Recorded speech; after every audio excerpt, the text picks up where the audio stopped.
स्कंद पुराण में वर्णित कथा के अनुसार एक समय देवराज इंद्र सभी लोकपालों और ऋषियों से घिरे हुए थे, अपनी सुधर्मा सभा में बैठे हुए थे। वहाँ सिद्ध और विद्याधर गण उनकी विजय के गीत गा रहे थे। उसी समय देव गुरु बृहस्पति जी अपने शिष्यों के साथ देव सभा में पधारे। देव गुरु बृहस्पति को सभा में उपस्थित देखकर सभी देवताओं ने सहस उनके मस्तक झुकाए। इंद्रदेव ने भी देखा गुरुदेव बृहस्पति आके खड़े हैं, किंतु इंद्रदेव की बुद्धि राजमत में डूबी हुई थी। इसीलिए उन्होंने गुरु के प्रति ना तो आदर युक्त वचन कहा, ना उन्हें बुलाया और ना उन्हें बैठने के लिए आसन दिया और ना चले जाने के लिए कहा। खोटी बुद्धि वाले इंद्र को राज्य के मध्य से उन्मत्त जानकर देवताओं के आचार्य बृहस्पति कुपित वहां से अंतर ध्यान हो गए। उनके चले जाने पर देवताओं के मन में बड़ा खेद हुआ। देवराज का गुरु के प्रति ऐसा व्यवहार को देखकर यक्षनाग, गंधर्व तथा ऋषिगण भी उदास हो गए। फिर नृत्य और गीत समाप्त होने पर जब इंद्र सचेत हुए तब उन्होंने देवताओं से पूछा, महातपस्वी गुरुदेव कहाँ चले गए? तब नारद जी ने देवराज इंद्र से कहा कि हे देवराज, आपके आचरण ने गुरु की अवहेलना की है, जबकि आप जानते हैं गुरु के अनादर से राज्य अपने हाथ से चला जाता है।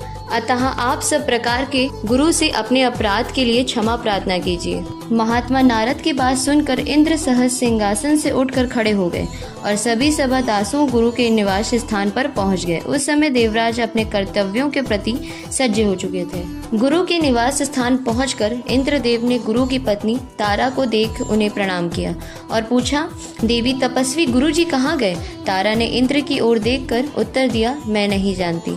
तब इंद्रदेव ने अपने सभासदों सहित निवास को लौट आए। इस समय स्वर्ग में अनेकों अपशगुन होने लगे थे, जो संपूर्ण स्वर्गवासियों को तथा दुरात्मा इंद्र को भी दुख प्राप्ति की सूचना देने वाली थी। उधर इंद्र की यह करतूत पाताल निवासी राजा बलि ने भी सुन ली थी। फिर तो वे दैत्यों की बहुत बड़ी सेना साथ लेकर पाताल से अमरावती पुरी पर चढ़ाए। उस समय देवताओं को दानवों के साथ बड़ा भयंकर युद्ध हुआ।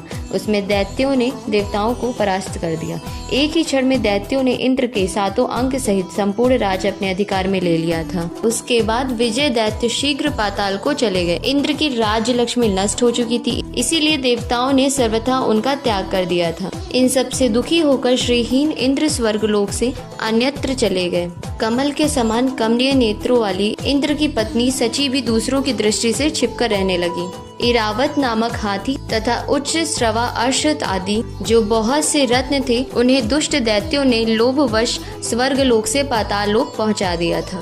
परंतु वे रत्न पुण्यात्मक पुरुषों के ही उपभोग में आने वाले थे, तहाँ दैत्यों के अधिकार में न रहकर समुद्र में समा गए। उस समय राजा बलि ने आश्चर्यचकित होकर अपने गुरु से कहा कि भगवान, हम देवताओं को जीतकर बहुत से रत्न यहाँ पर लाए थे, किंतु वे सभी समुद्र में समा गए। यह तो बहुत बड़ी अद्भुत बात है। राजा बलि की बात सुनकर शुक्राचार्य ने कहा, राजन, 100 अश्वमेध यज्ञ की दीक्षा लेकर उन्हें पूर्ण करने पर ही तुम्हारे देवताओं के राज्य पर अधिकार होगा। जो 100 अश्वमेध यज्ञ का अनुष्ठान कर लेता है, वही स्वर्ग लोक के राज्य को भोगने का अधिकारी होता है। अश्वमेध यज्ञ के बिना कोई भी स्वर्ग की वस्तु उपभोग में नहीं लाई जा सकती है।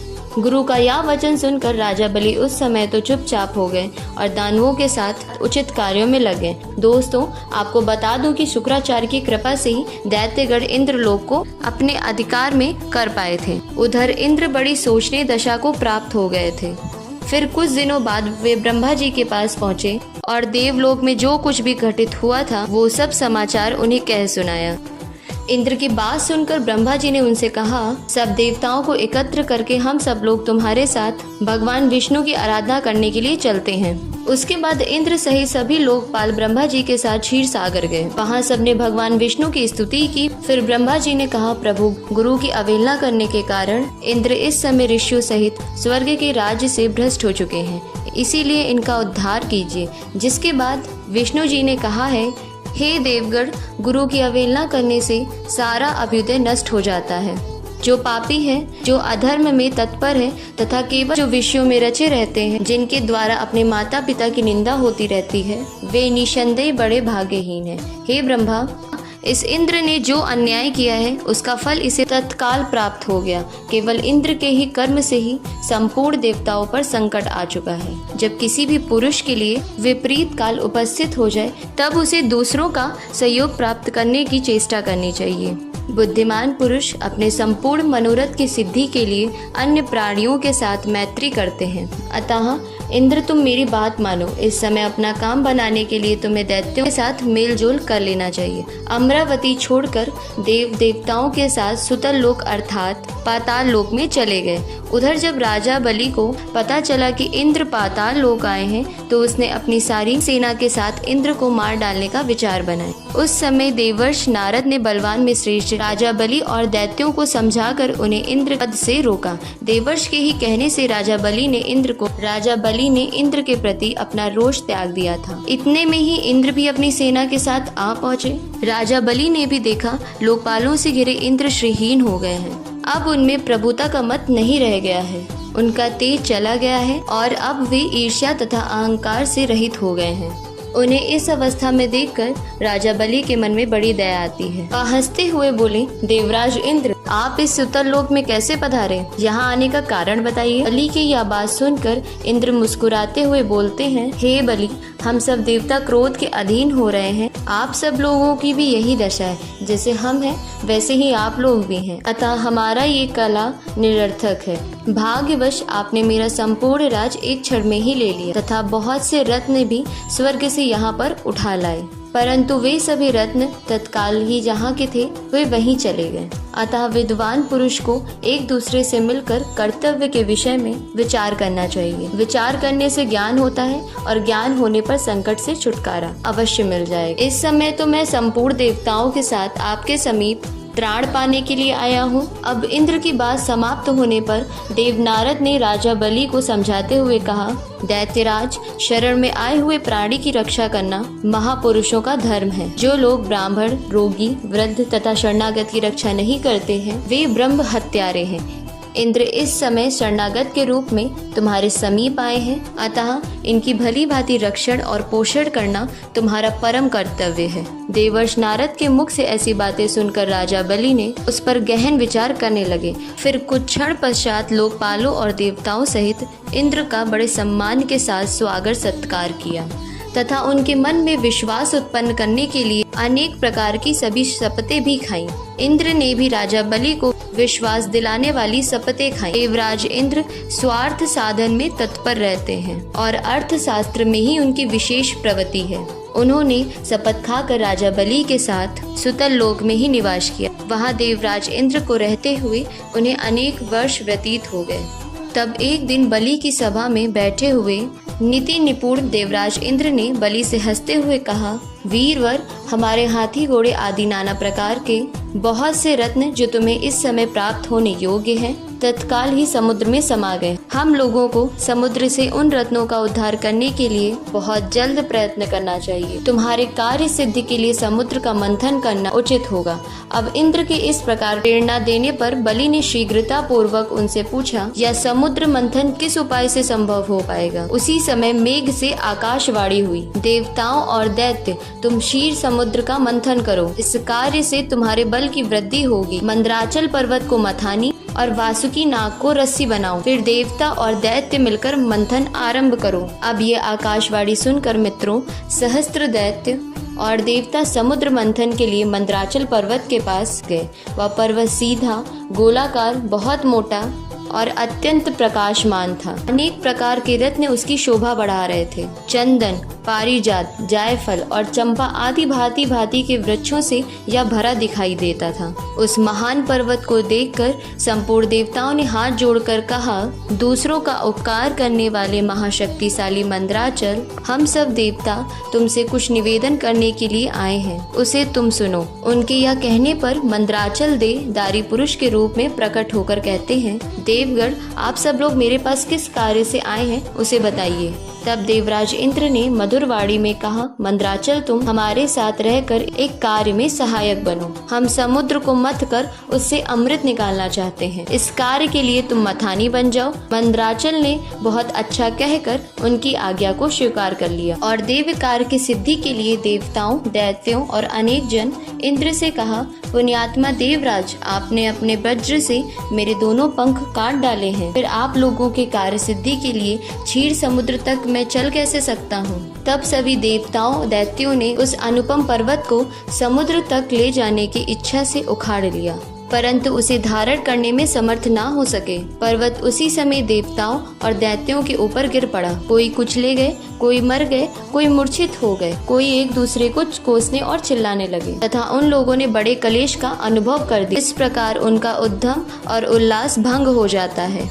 वे देवता और दानव सचेत होने पर जगदीश्वर भगवान विष्णु की स्तुति करते हैं। देवताओं की स्तुति सुनकर तत्काल भगवान विष्णु अपने वाहन गरुड़ के पीठ पर सवार होकर सहसा वहां पर पहुंच गए। फिर भगवान विष्णु ने खेल खेल में उस महान पर्वत को उठाकर गरुड़ के पीठ पर रख दिया। फिर वे देवताओं और दैत्यों को समुद्र के उत्तरी तट पर ले गए और पर्वत श्रेष्ठ मंदराचल को समुद्र में डालकर तुरंत वहां से चल दिए। तब सब देवता दैत्यों के साथ लेकर वासुकी नाग के पास गए और उनसे भी अपनी प्रार्थना स्वीकार कराई और इस प्रकार मंदराचल को मथानी और नाग वासुकी को रस्सी बनाकर देवताओं और दैत्यों ने क्षीर समुद्र का मंथन आरंभ कर दिया। इतने में ही वह पर्वत समुद्र में डूबकर रसातल को जा पहुंचा।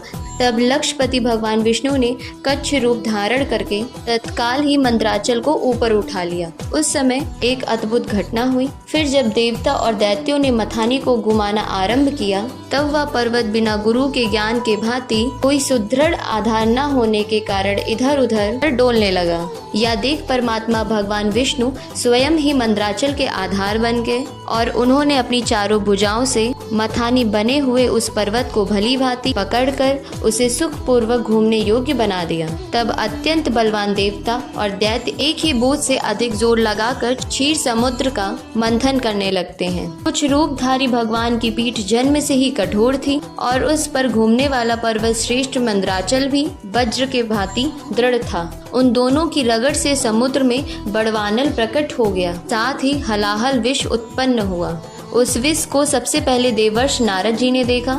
तब नारद जी ने देवताओं को पुकार कर कहा, हे अदिति कुमारों, अब तुम समुद्र मंथन ना करो और इस समय संपूर्ण उपद्रव का नाश करने वाले भगवान शिव की प्रार्थना करो। लेकिन देवता अपने स्वार्थ साधन में संलग्न हो समुद्र मथ रहे थे। वे अपनी ही अभिलाषा में तन्मय होने के कारण नारद जी की बात नहीं सुन सके। केवल उधम का भरोसा करके वे क्षीर सागर के मंथन में संलग्न थे। मंथन से जो हलाहल विष प्रकट हुआ वह तीनों लोगों को भस्म कर देने वाला था। वह प्रौढ़ विष देवताओं के प्राण लेने के लिए उनके समीप आ पहुंचा और ऊपर नीचे तथा संपूर्ण दिशाओं में फैल गया। समस्त प्राणियों को अपना ग्रास बनाने के लिए प्रकट हुए उस कालकूट विष को देखकर वे सब देवता और दैत्य हाथ में पकड़े हुए नागराज वासुकी को मंदराचल पर्वत सहित वहीं छोड़ भाग खड़े हुए। फिर सभी देवताओं और दैत्य भगवान शिव की स्तुति करने लगे। फिर कुछ देर बाद भगवान शिव वहां पर प्रकट होते हैं। तब सभी देवताओं और दैत्यों ने उन्हें हलाहल विष को धारण करने की विनती की।